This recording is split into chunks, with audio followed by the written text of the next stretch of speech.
చూస్తున్నాం. మీ favourite contestant ప్రేరణ. ప్రేరణ ఎందుకండి? Games బాగా ఆడుతుంది. యష్మి కూడా బాగానే ఆడుతుంది అంటారు కదా. ప్రేరణ.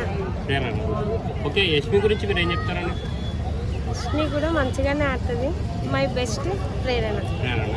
యష్మి అనే అమ్మాయి మణికంఠని చాలా టార్గెట్ చేసి మాట్లాడుతుంది అన్నారు కదా, మీ ఒపీనియన్ ఏంటి? అంటే తను ప్రతిదానికి ఏడుస్తుంటారు కదా, అందుకని అలాగే. ఓకే. ప్రేరణ ఎందుకు మీకు ఇష్టం? గేమ్స్ బాగా ఆడుతుంది, జెన్యున్గా ఉంటుంది. సో నిఖిల్ గేమ్ ఎలా అనిపించింది మీకు?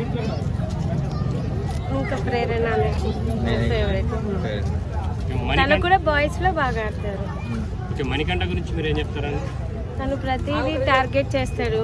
తను అనుకుందే కరెక్ట్ అనుకొని ఏడుస్తుంటారు కదా, అందుకని. అంటే తను ఫేక్ అంటున్నారా మీరు? తన మాటలు కానీ తన ఎమోషన్ కానీ? ఎమోషనల్ ఉంటుంది కానీ ఆ గేమ్లో అది సెట్ కాదు కదా, అందరూ ఉంటారు అందుకు.